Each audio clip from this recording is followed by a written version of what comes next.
بندے کا کام ہے لگے رہنا، نتائج کا مرتب کرنا اللہ کا کام ہے۔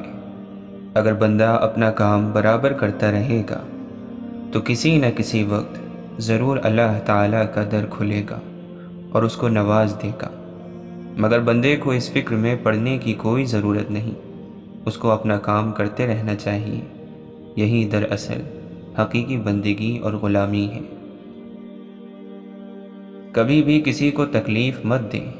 جانداروں کو دی جانے والی تکلیف یقیناً آپ کی دعاؤں کی قبولیت میں رکاوٹ بھی بن جاتی ہیں، اور آخرت کا حساب الگ سے دینا ہوگا۔ راحت اور نعمت یا آفت اور مصیبت، جو کچھ بھی اللہ کی طرف سے پیش آئے اس پر دل اور جان سے راضی رہیں۔ یہ نہیں کہ راحت اور نعمت ملنے پر تو خوش ہو جائے، اور آفت اور مصیبت اور تنگی پریشانی پیش آئے تو واویلا مچائے اور اللہ کا شکوہ کرنے لگے۔ یہ بات محبت سے دور ہے۔ محبت کا تقاضا یہ ہے کہ محبوب کی طرف سے جو بھی پیش آئے اس پر راضی رہے۔ ایک بڑا راستہ شیطان کا، جس سے وہ انسان کو گناہوں میں بڑی آسانی کے ساتھ ملوث کر دیتا ہے، وہ غصہ ہے۔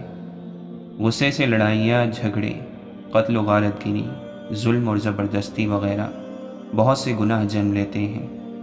ایک حدیث میں ہے کہ رسول اللہ صلی اللہ علیہ وسلم نے فرمایا، خبردار کہ بلا شبہ غصہ انگارہ ہے جو ابن آدم کے اندر بھڑک اٹھتا ہے۔ کیا تم اس کو اس کی آنکھوں کی سرخی اور رگوں کو پھولنے میں نہیں دیکھتے؟ کسی بھی نیکی کو حقیر نہ سمجھو۔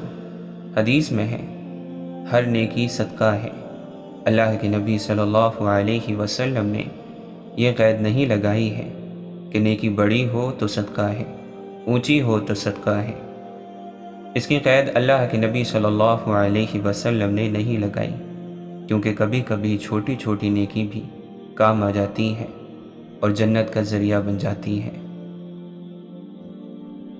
نظر سے شیطان اپنا شکار کھیلتا ہے اور اس میں بہت حد تک کامیاب ہو جاتا ہے۔ اس لیے نظر کو شیطانی حربوں میں سے ایک بڑا اور اہم ذریعہ مانا جاتا ہے۔ آدمی گناہ کو چھوڑے، پھر جا کر نماز پڑھے اور اللہ کو پکارے۔ اب دیکھو اس سجدے کی کیا کیفیت ہوتی ہے۔ گناہ کر کے بھی دیکھ لو اور گناہ چھوڑ کے بھی، فرق خود بخود معلوم ہو جائے گا۔ ہر ایک کو جلدی معاف کر دیا کریں۔ کسی کو معاف کرنے کے لیے اس کی روح نکلنے کا انتظار نہ کریں۔ موت کی یاد آدمی کو دنیا سے زاہد اور بے نیاز بنا دیتی ہے، کیونکہ وہ سوچتا ہے کہ اس دنیا کو ایک نہ ایک دن چھوڑنا ہے اور قبر میں جانا ہے اور آخرت کے مراحل سے گزرنا ہے۔ میں اس کو لے کر اور پال کر کیا کروں گا؟ لہٰذا وہ صرف ضرورت کی حد تک اس دنیا سے لیتا ہے اور اس کی حرص میں مبتلا نہیں ہوتا۔ گناہ کے نتیجے میں ایک وبال یہ ہوتا ہے کہ بندہ اللہ کی نگاہ میں ذلیل اور خوار ہو جاتا ہے، اور اس کا اثر یہ ہوتا ہے کہ لوگوں کی نگاہوں میں بھی ذلت اور رسوائی ہو جاتی ہے۔ گناہ حقیقت میں ایک باطنی گندگی اور نجاست ہے۔ اس سے انسان گندا اور نجس ہو جاتا ہے۔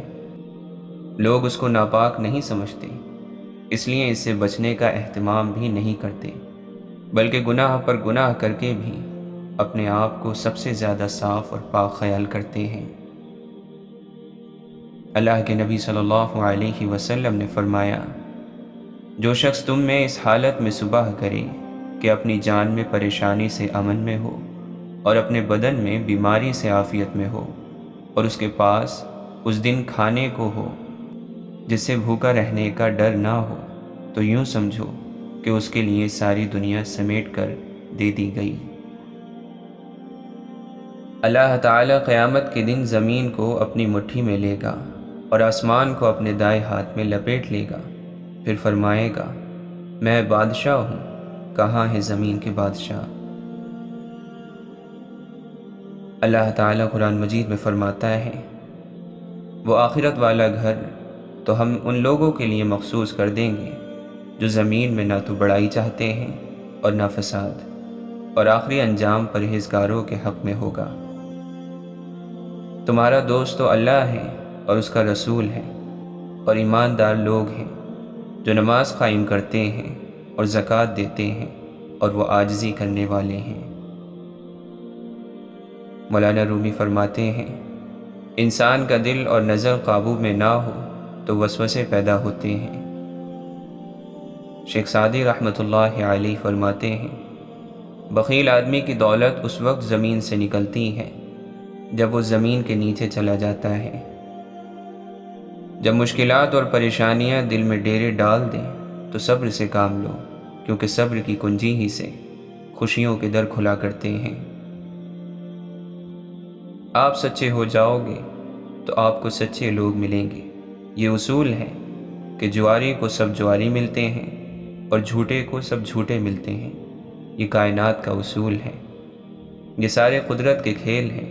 اس لیے آپ سچے ہو جاؤ، نیک ہو جاؤ اور شفیق ہو جاؤ۔ وہ دو آدمی ہم سفر سمجھے جاتے ہیں جو کہ ہم خیال ہوں۔ واصف علی واصف فرماتے ہیں، کبھی کبھی ایسا ہوتا ہے کہ ایک کی بات کا اثر ہوتا ہے اور دوسرے کی بات کا اثر نہیں ہوتا۔ کوا بیچارہ بولتا رہتا ہے اور اثر نہیں ہوتا، بلبل بولتی ہے تو اثر ہو جاتا ہے۔ کوے بیچارے کے پاس تاثیر نہیں ہے، جتنا شور مچاتا جائے اس کا اثر نہیں ہوگا۔ تاثیر جو ہے یہ نصیب کی بات ہے، یہ اللہ کی توفیق ہے۔ نفرت، کینہ، بغض، جذبہ انتقام، حسد، لالچ، جسم پرستی دل کے سکون کے دشمن ہیں۔ جس طرح مکھی شہد بناتی ہے اور جگنو روشنی رکھتا ہے، اسی طرح عقل مند انسان عقل مندی رکھتا ہے۔ عقل مندی کسی کوشش، علم یا عمل کا نتیجہ نہیں۔ آپ فرماتے ہیں، جتایا جانے والا احسان ضائع ہو جاتا ہے۔ جنت کا مطلب یہ ہے کہ رنجش کسی کے ساتھ نہ ہو، گلہ کسی کے ساتھ نہ ہو، نہ خدا کے سامنے بندوں کا اور نہ بندوں کے سامنے خدا کا گلہ ہو، اور حاصل اتنا رکھو کہ چھوڑنا مشکل نہ ہو، پھر یہ زندگی جنت ہی ہے۔ سال کے بعد امام علی مقام علیہ السلام کا غم مناتے ہو، اگر امام کا غم ہے تو ہمہ حال منایا کرو۔ کربلا آپ کے دل میں ہونی چاہیے اور آپ کے عمل سے ظاہر ہونی چاہیے۔ حضور پاک صلی اللہ علیہ وسلم سے محبت کے لیے علم نہیں چاہیے، بس صرف اللہ کی مہربانی چاہیے۔ درد زبان سے بیان نہیں ہوتا بلکہ آنسوؤں سے بیان ہوتا ہے۔ اللہ کو ماننے والا اور انسان کو نظر انداز کرنے والا جھوٹا ہے۔ جو منافق ہے وہ نماز کے باوجود بھی پسماندہ رہے گا۔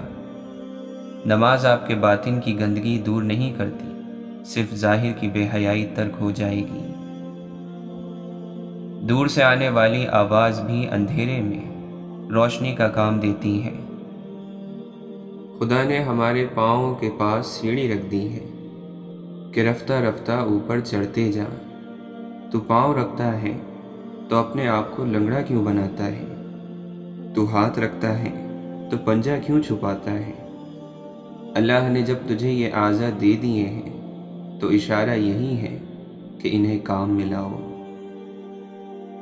اگر بادشاہ تمہیں کسی ملک ایک مخصوص کام کے لیے بھیجے، مگر تم اس کام کی بجائے 100 دوسرے کام سر انجام دو، تو یہ ایسے ہی ہے کہ تم نے کچھ بھی نہیں کیا۔ اسی طرح اس دنیا میں ہر شخص ایک مخصوص کام کے لیے بھیجا گیا ہے جو اس کا مقصد حیات ہے۔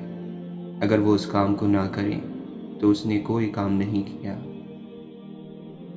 شیخ عبد القادر جیلانی رحمۃ اللہ علیہ فرماتے ہیں، اکثر مرتبہ نبوت بکریاں چرانے والوں کو ملی ہے اور مرتبہ ولایت غلاموں اور فقیروں کو عطا کیا گیا ہے۔ جس قدر بندہ اللہ کے سامنے جھکتا ہے اور جس قدر اس کے سامنے عاجزی کرتا ہے، اسی قدر اللہ اس کو بلندی عطا کرتا ہے۔